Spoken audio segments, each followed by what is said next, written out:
The hero returns. I cannot thank you enough for saving young Imanolane's life. Aye, he told me everything. I've also received letters from both House Zamail and Durandare praising your conduct, and that of House Forton. You've won us much honor, my friend.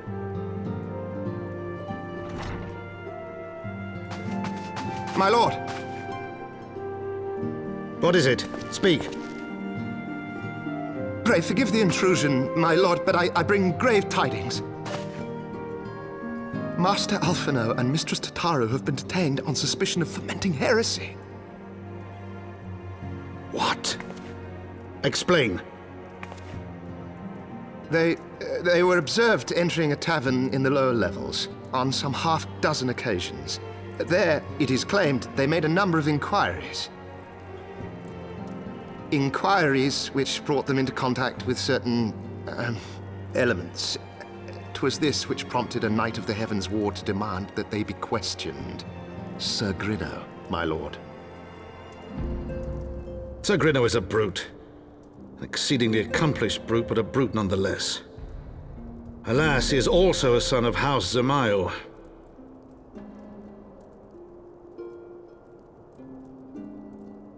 How quickly we forget the petty nature of men. I'd wager your friends are no more than pawns in another of my countrymen's games. Such is the way of things between the high houses.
We are gathered here today under the watchful gaze of the Fury to ascertain the guilt of 2 souls in a trial by combat. Petitioners, step forward.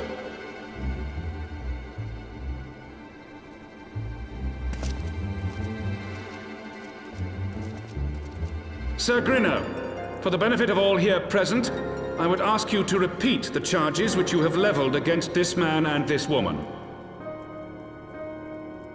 I, Sir Grinno de Zemile, brother of the Heavensward, did bear witness to these 2 foreigners consorting with heretics.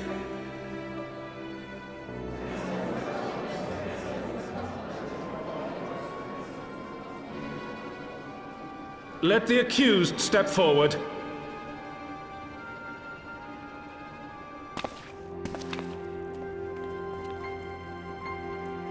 Alphinaud Leveilleur, Tataru, you have heard the charges leveled against you.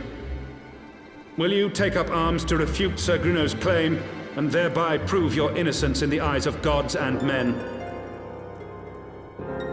I, Alphinaud Leveilleur, am innocent of this charge, and claim my right to trial by combat. I, Tataru, am innocent of this charge. But I am no warrior and cannot fight. So, I claim the right to name a champion.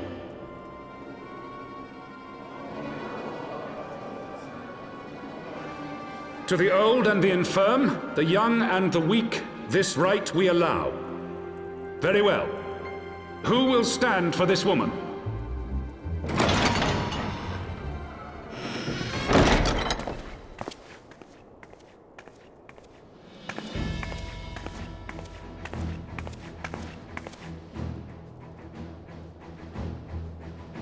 Just as I was beginning to doubt the efficacy of the Ishgardian justice system.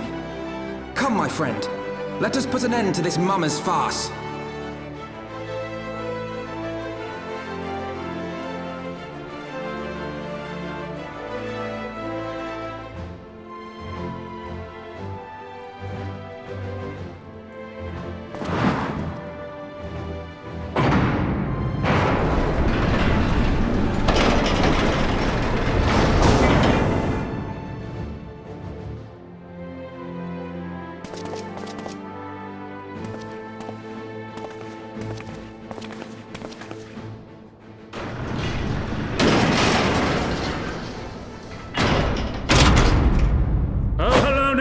Render unto us your judgment.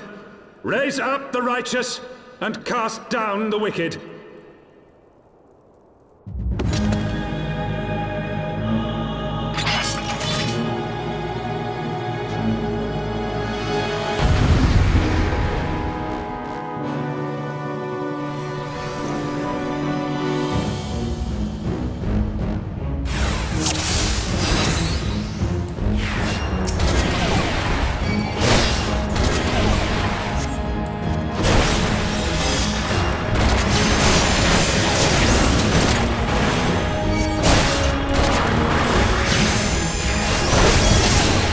I have my pride.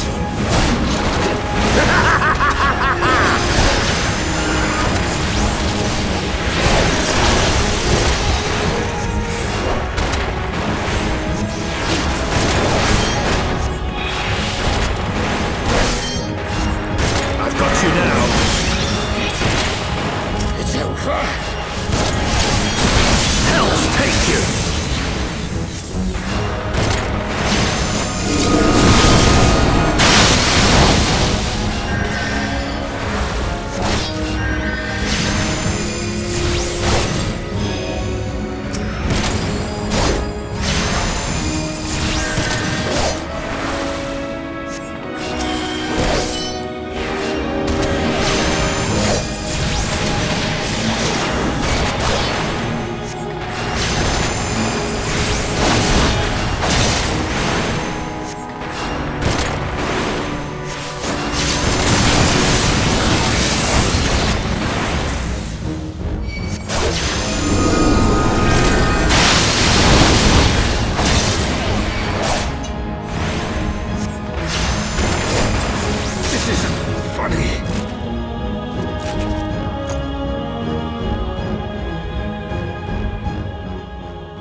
Your Eminence, it is my honor to present to you the Warrior of Light.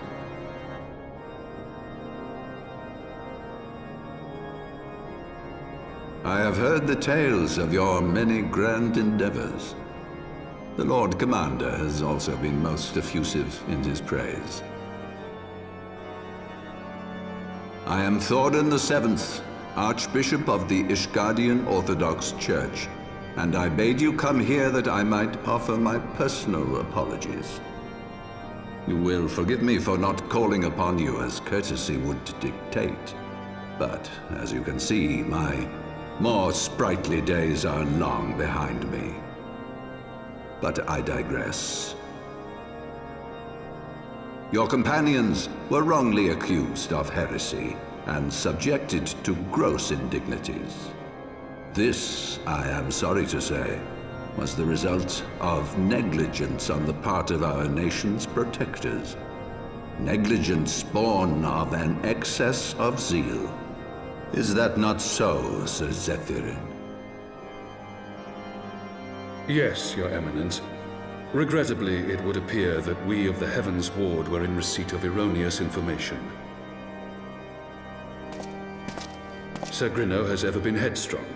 He pressed charges before the truth had been ascertained, for which I most sincerely apologize. An unfortunate misunderstanding born of an earnest desire to serve Ishgard, but one which should never have occurred. For who could doubt the character of those who bested Shiva and drove the Horde from the steps of faith? Not I. That much is certain. That will be all, Sir Zephyrin. I would speak with our guest in private. Your Eminence,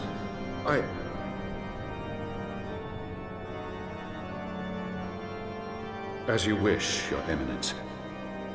That will be all for today.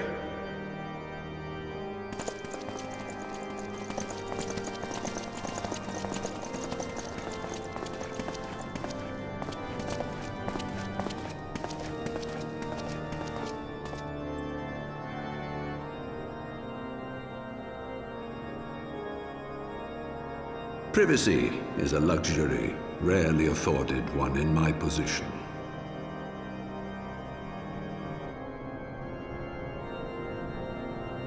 Now tell me, young lady, what do you know of the Ascians?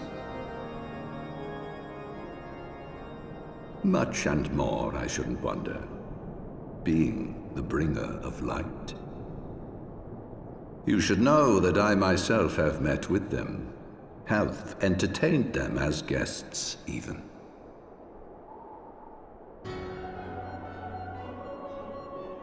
Those harbingers of chaos and strife offered us power that we might continue our war against the dragons. I have no intention of aiding their cause, of course, nor less of being their puppet. Yet, were I to refuse them outright, I should learn naught of their true objectives and remain powerless to stop them. Thus have I hearkened to their words with interest and paid lip service to their beliefs, biding my time and preparing for the inevitable conflict.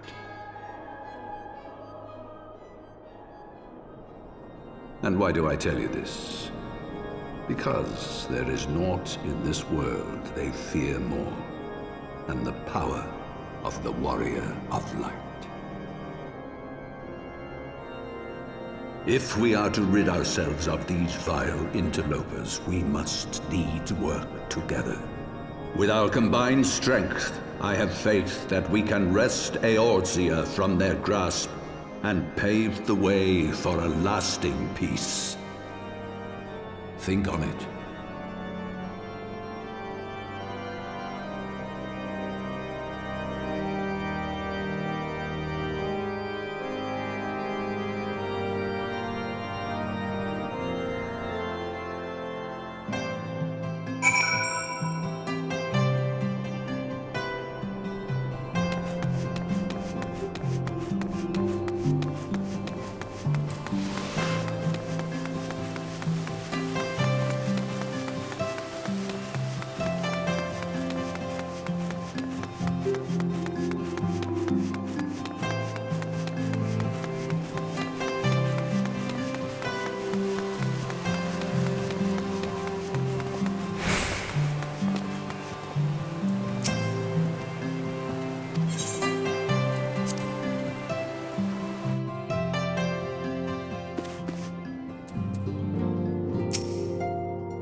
There you are.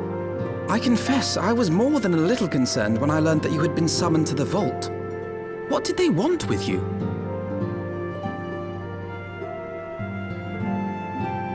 Well, well. A formal apology and an admonishment of those responsible. I see my fears were wholly misplaced. By the gods! The Archbishop freely admits to consorting with Ascians. So, their ambitions extend to Ishgard as well. We will have new primals to contend with ere long, of that you may be certain. 'Tis but a matter of time. Yet shorn of the support of our missing allies, what can we realistically hope to achieve? In the midst of all the excitement, I completely forgot to tell you. When I was asking around about the Scions, I heard the most awful rumor. General Raubahn is to be executed for crimes against the Sultanate! If the Flame General dies, we will lose a staunch ally, and the one man capable of holding the Sultana's assassins to account. Lord Orchiphon was wise to counsel restraint, but this business will brook no delay. We cannot permit this execution to take place. We must save Raubahn.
Friends, 'tis good to see you safe and well.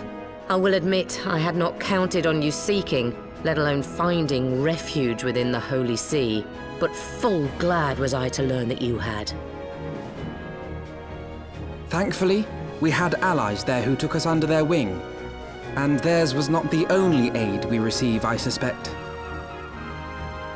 When we fled Uldar, we fully expected to become wanted men, known to all and hounded at every turn. Yet that did not come to pass. On the contrary, 'twould seem the charges against us have not been made public. Might we have you to thank for that, Admiral?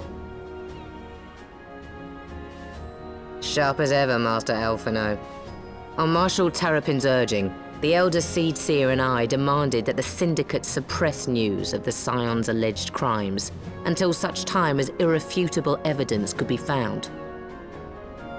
Our argument was simple. Lacking proof, to accuse the saviors of the realm of so unlikely a crime would have the people up in arms. In their wisdom, the Syndicate agreed, as you yourself have seen. There is something you should know. Some few days prior to the banquet, the Elder Seedseer and I were summoned for a private audience with the Sultana. There, she revealed her intent to announce her abdication, that she might pave the way for the establishment of an Uldan Republic. What? But such an announcement would have plunged the entire nation into chaos. She was well aware of that. 'Twas for fear of what might ensue that she summoned us. Her Grace wanted the Elder Seed Seer and I to lend Raubahn a helping hand, you see? To aid him in preserving the peace during the transition. So, having somehow caught wind of her plan, Lolorito and Teleji plotted the Sultana's assassination in the hope of maintaining the constitutional status quo. But they must have known that her death would sow as much chaos as her abdication. Chaos from which Teleji alone might feasibly stand to profit. Surely Lolorito would never knowingly...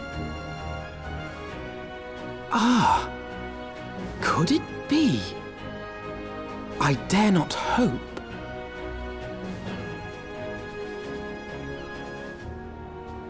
The Uldan authorities have yet to announce the Sultana's passing. To allay any suspicion that may arise from Her Grace's absence, they have issued a statement to the effect that she is presently convalescing from illness. Mayhap they're waiting for a fitting moment to break the news. Or mayhap they know of some other reason to delay. Something else has been bothering me, Admiral. I was dismayed to learn that General Raubahn is to be executed. Yet upon hearing the news, I could not help but wonder why he had been kept alive for so long. Pray mistake not my meaning. I am, of course, overjoyed that our friend still draws breath, and that he might yet be saved. But if his enemies truly wished to eliminate him, they could have done so immediately. I see no reason for this delay. Aye, you've struck upon an important point, Master Alphinaud. Following his capture, Raubahn had been held in the Marasaja pit within Uldar. In recent days, however, he has reportedly been moved to an unknown location. Queerly, 'twas not the brass blades who spirited him away either, but a band of soldiers decked in blue. The Crystal Braves. Aye. If I read the winds aright, the arrangement between Lord Lolorito and the Braves has come under strain. At any rate, if we're to rescue Raubahn, we'll have to find him first. And you'll be glad to hear that I have already entrusted the task to those best able to see it done. Our friends of Doma.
Pray, forgive me my lateness.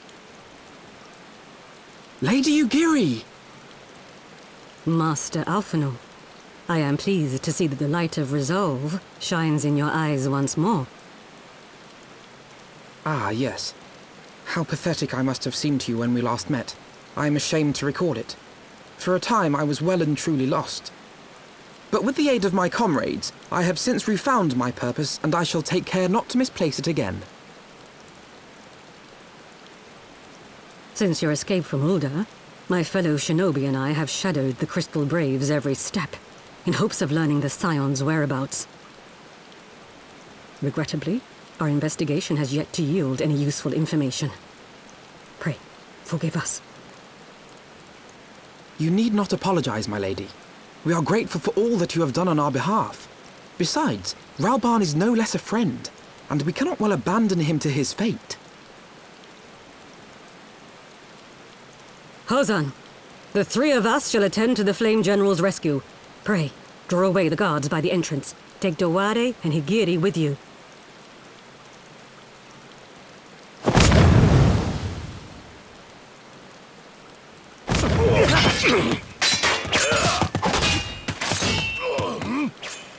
With me!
With you!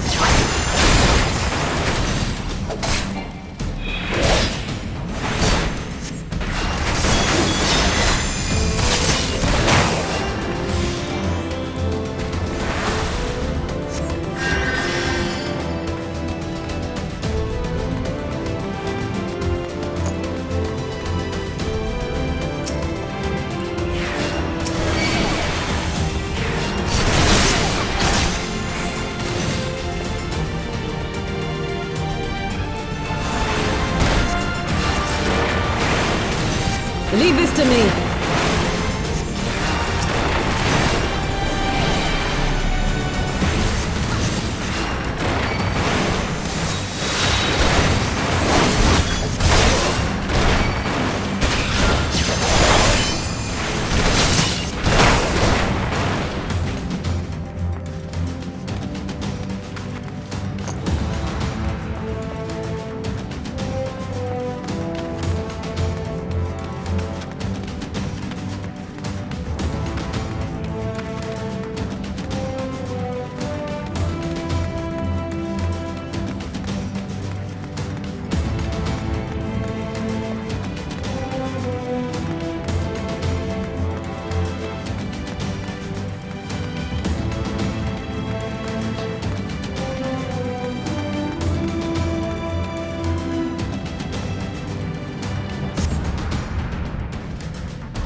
It is nothing.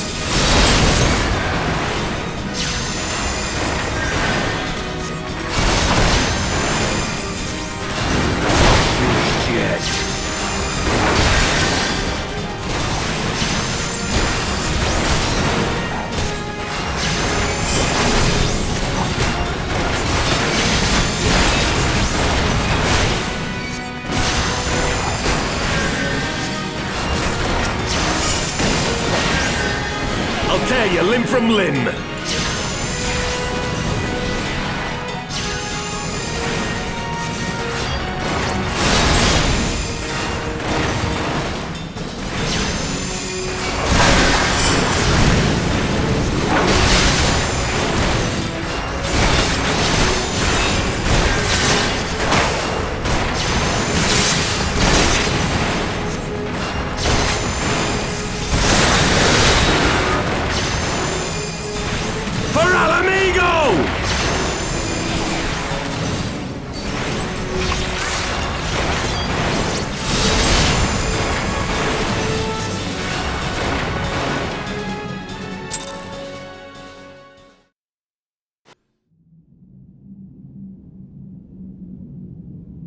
This changes nothing. It is over, Ilberd. Lay down your arms and surrender yourself to justice. Justice? Justice for what exactly? 'Twas not I who assassinated the Sultana, boy. Ere we debate who is responsible for the assassination, I would ask whether an assassination took place at all. Oh, clever little shite. If you think you fight for justice, lass, you'd best wake up. The truth is, you fight for whoever bloody well tells you to. Can you not see you're being used by the Scions, the City-States, even the Crystal Braves? They none of them care a whit what you want, only what you can do for them. And how do I know this? Because I'm the same. A pawn to be used as my masters see fit. All I ever wanted was to liberate my homeland, and I ate dirt to make it happen. But what have I achieved after all these years in servitude?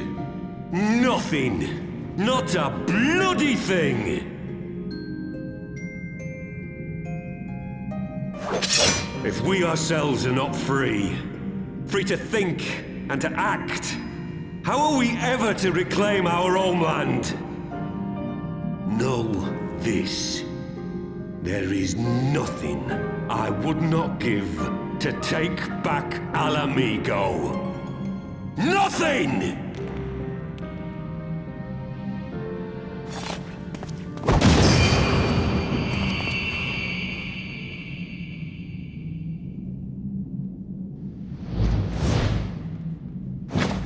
You'll not get away!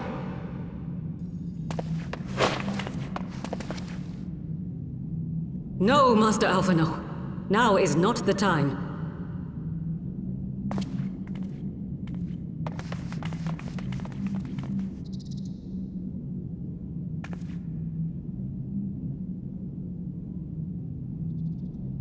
I'm but a cripple and a fool. And still you came for me. I'm in your debt. We are all of us fools of fate, General. But even fools have a part to play.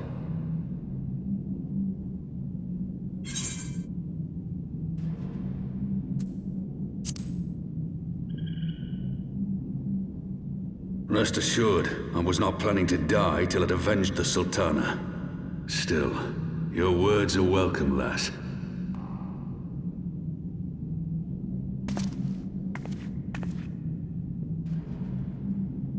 Know this, Ilberd.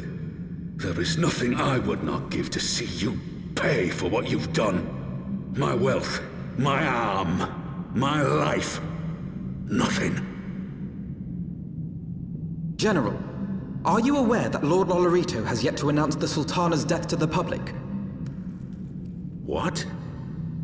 No. No, I was not aware of that, nor of anything else outside my cell. 'Tis passing strange, though. I assumed the bastard would make it known at the first opportunity, and set about tearing down the Sultanate. As did we all. And it is indeed strange that he did not. Strange, or perhaps revealing. Now, I have no conclusive proof, nor do I wish to give you false hope, but I have reason to believe that Her Grace may yet live. What? But how can that be? Forgive me, friends, but it is not safe here. Let us continue this conversation without...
My dearest friends, praise be unto the 12 for delivering you from the clutches of treachery.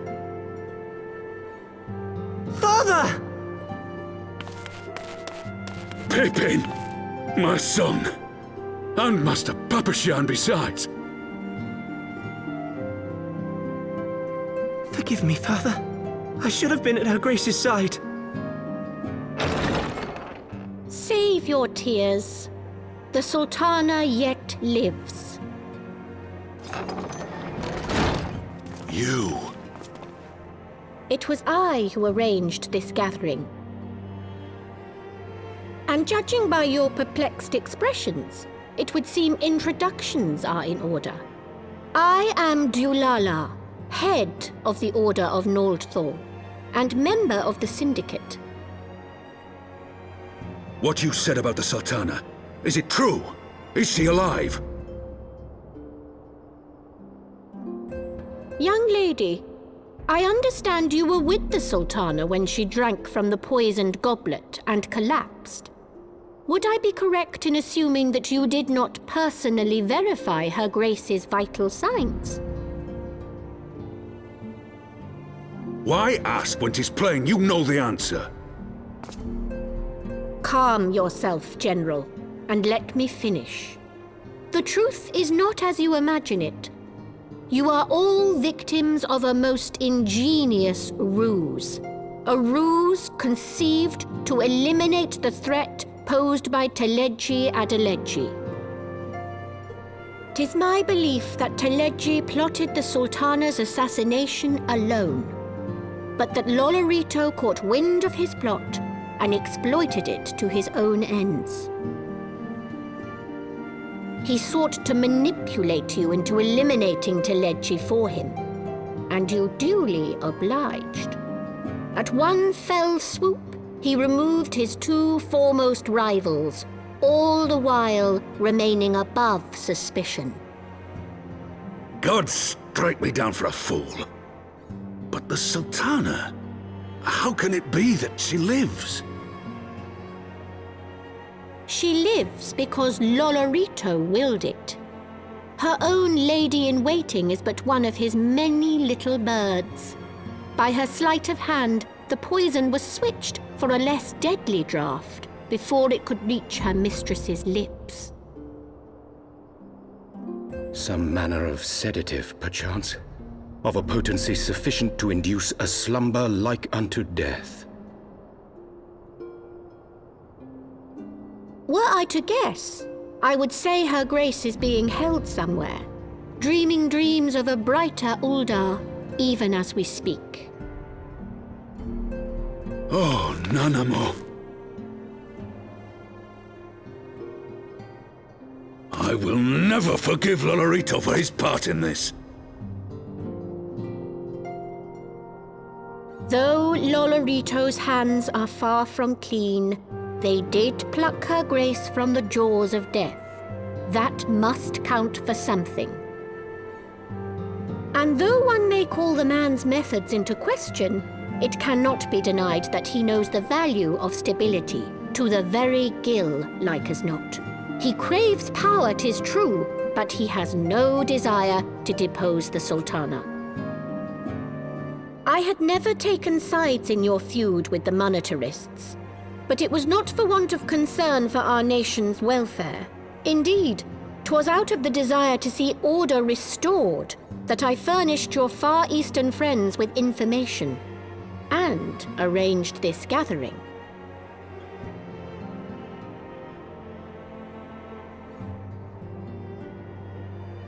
I hope you are ready to work, General, for there is much work to be done.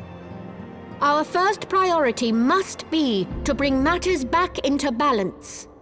Lest you forget Her Grace's words, the true wealth of Uldar lies in the health, happiness, and hopes of her people. As for the more worldly kind of wealth, I am content to let Lolorito help himself to whatever Teleji Adeleji left behind. You, meanwhile, must do that which you alone can do. Rescue Her Grace and take your place at her side once more, for her sake and that of our nation.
Ishgard cannot well endure another assault. Even should her knights succeed in turning back the Horde, the casualties will be catastrophic. But what other choice do we have? It's not like we can talk it over with them.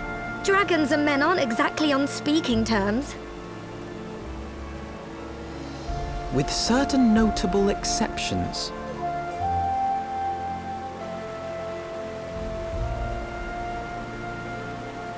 You don't mean Iceheart? When last you spoke with her, she lamented her crimes, did she not?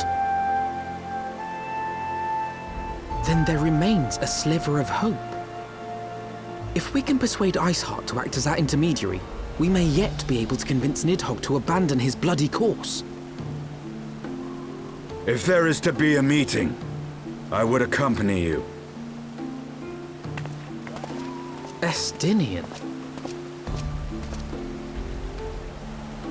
Even with your intermediary, Nidhogg's blood rage may render him deaf to reason. However, the mere attempt may afford our forces precious time to prepare. Of course, you might also consider a more direct approach to ending this conflict. With the power of the Eye at my disposal, and the vaunted strength of the Warrior of Light, we could conceivably slay the beast outright. If we are to risk a face-to-face meeting with the Dread Worm, I for one would feel safer in the company of the Azure Dragoon. However, I should only turn to your lance if my words failed to find their mark. Is that clear? Perfectly. I shall assume that Iceheart enjoys similar diplomatic protection until instructed otherwise.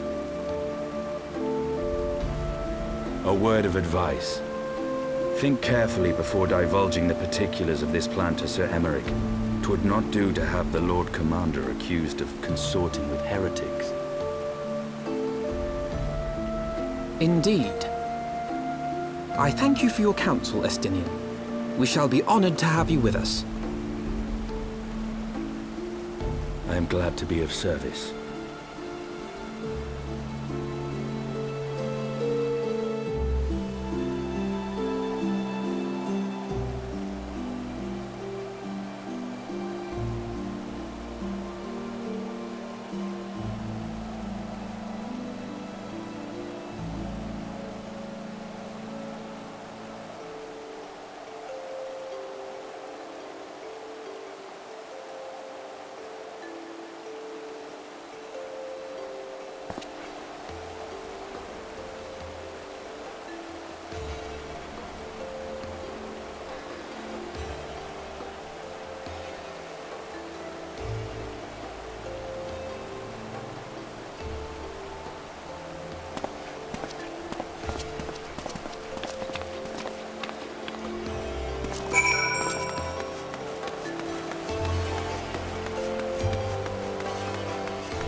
I want the defenses of the Outer Ward rechecked. See to it that the ballistas are in good repair and supplied with enough ammunition for a prolonged siege. At once, my lord.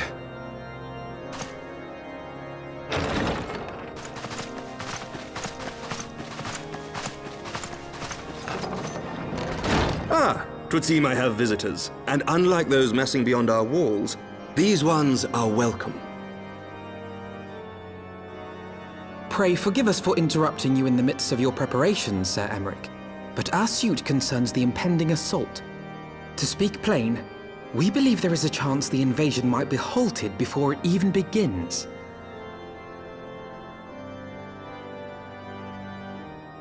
I can divulge little more at this time, but I must nevertheless request that you advise the Holy See to refrain from launching any preemptive sorties whilst we seek to put our plans in motion.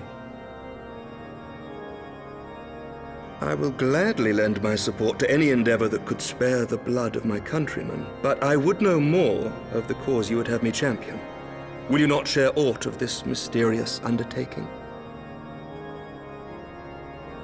Know that I have offered my lance to aid in this endeavor. I cannot claim that its success is assured, but our actions should serve to delay Nidhogg's advance at the very least. Which is more than can be said for the ill-conceived counterattack advocated by the sea's more vocal crusaders. They offer glorious death, but little hope of victory. Aye, their proposal does not inspire confidence. Our resources should rightly be spent shoring up the city's defenses. The Azure Dragoon and the Warrior of Light sallying forth together to face the dread worm Nidhogg.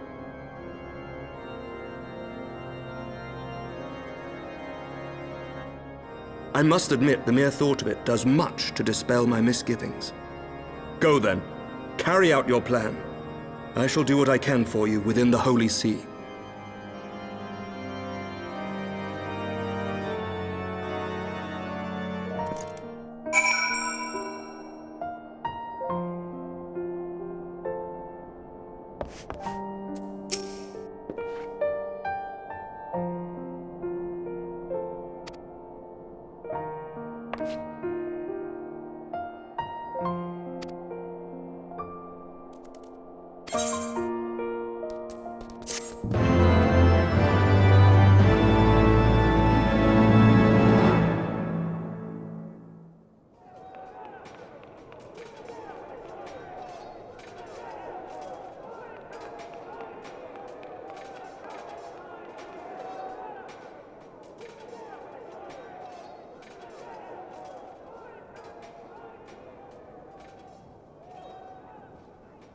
Such commotion. Yes, Your Eminence. The bells of the Observatorium warn of our enemy's approach. So, the dragons are coming. Let them come, in their hundreds and their thousands. With the divine blade in our hands, we shall rend their flesh and drown the heretics in their master's blood. Even Nidhogg and his foul brood shall be powerless to resist us. And when we have rid the world of their pestilence, we shall turn our attention to our Ascian allies. See that they are suitably rewarded for their invaluable assistance. If I may, Your Eminence, the Paragons wield powers strange and unknowable. Can we be certain that they will not see through our deception? We can be certain of naught save the righteousness of our cause. If you would be a true leader of men, you must possess conviction as well as caution.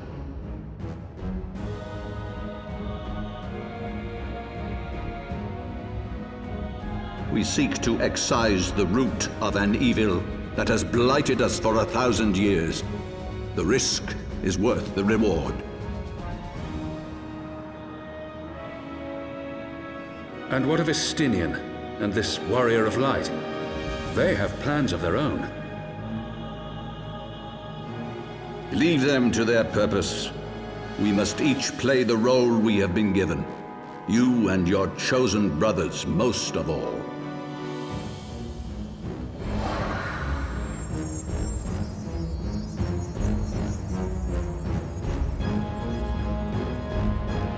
For the glory of King Thordan.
Your guard is down.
Release!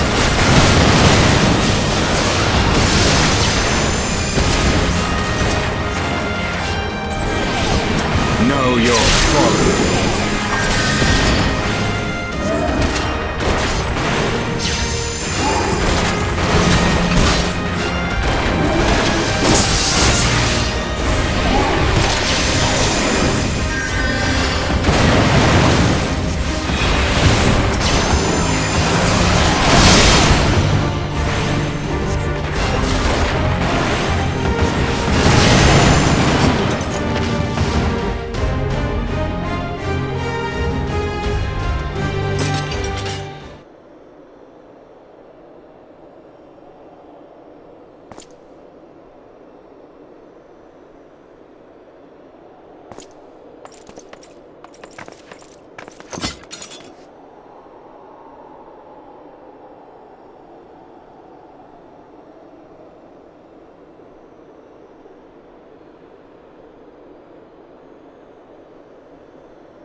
Ah, I should have known it would be you.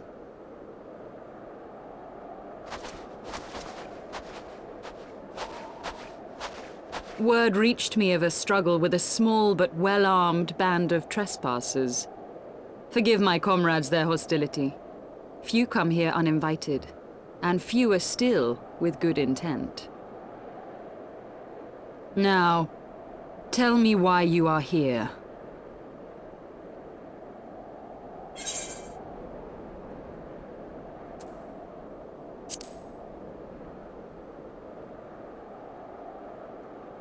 So, you seek to stem the Dravanian tide with talk? A romantic notion.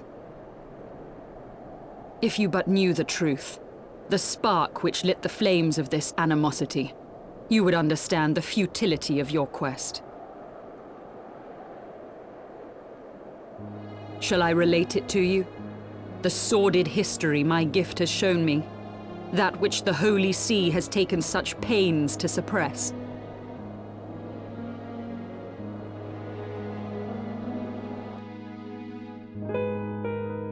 'Twas more than a millennium past when an Elezen tribe first sought to claim the lands of Kurthas as its home. Unfortunately for them, Kurthas was already home to dragonkind, and they were not inclined to make way for the invaders. Thus did a bloody war begin, a war which might well have rumbled on until one or the other side was exterminated, had it not been for the resolve of a single woman. That woman's name was Shiva.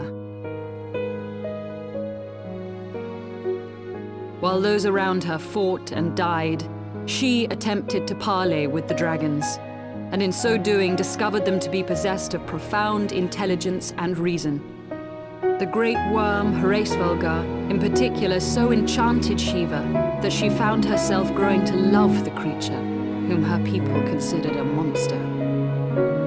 In the eyes of a near-immortal dragon, however, the fleeting life of an Elezen is as that of a freshly cut rose.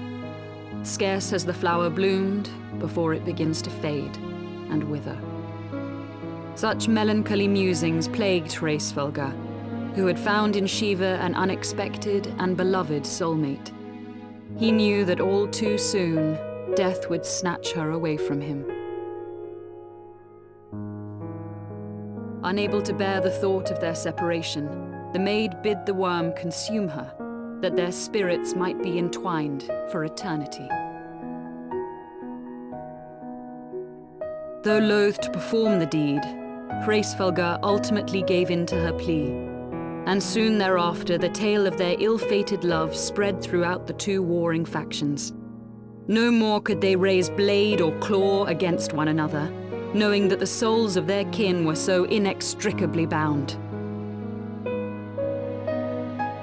In the days that followed, man and dragon learned to live in harmony, and together built a nation unlike any the world had ever known. For 200 years did this blissful age of peace continue, as it would to this day, had vilest envy not stirred in the hearts of the Elezen. It is said that worms owe their longevity to the boundless reserves of vitality found within their eyes. And 'twas in this belief that a traitorous band of knights deceived their allies of some 2 centuries, and took by force that which they coveted.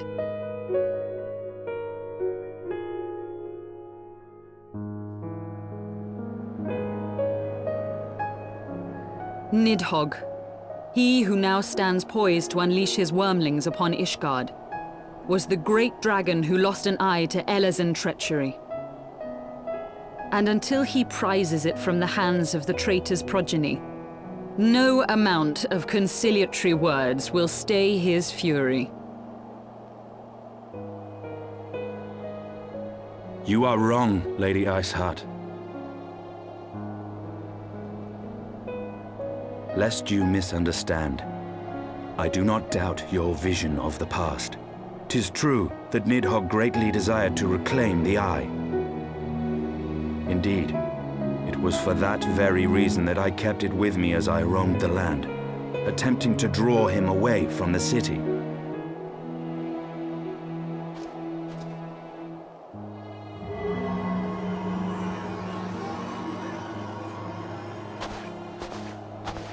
Good gods! Until recently, Nidhogg seemed unable to resist its allure and pursued me relentlessly. Needless to say, that is no longer the case. Now, it would seem, he has fixed his attention on Ishgard itself, though he knows full well the eye does not reside there.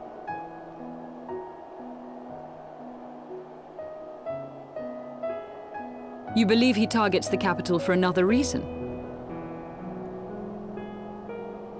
I believe reason has all but left him.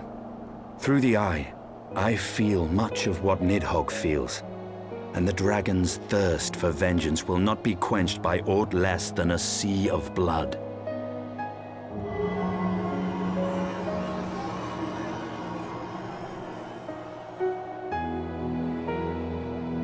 If Nidhogg is indeed lost to reason, might we not seek an audience with Hreysvelgr instead? He has thus far shown no inclination to aid in the invasion of Ishgard, and may yet welcome our efforts to broker a peace. You still believe that a peaceable solution can be found? Very well. I will take you to him.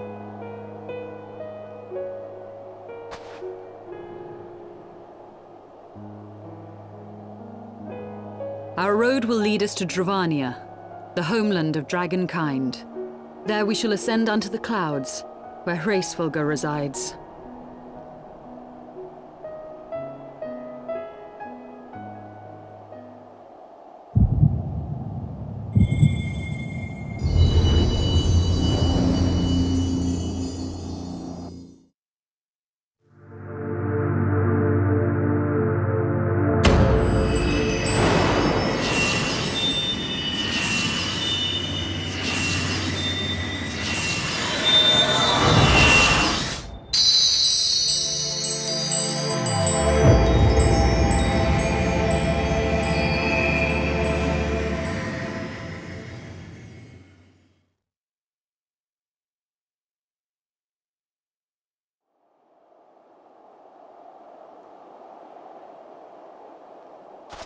Is aught amiss, my friend?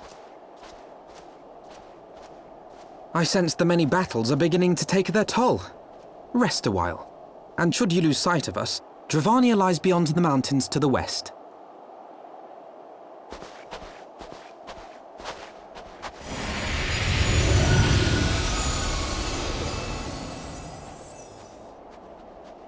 Curious.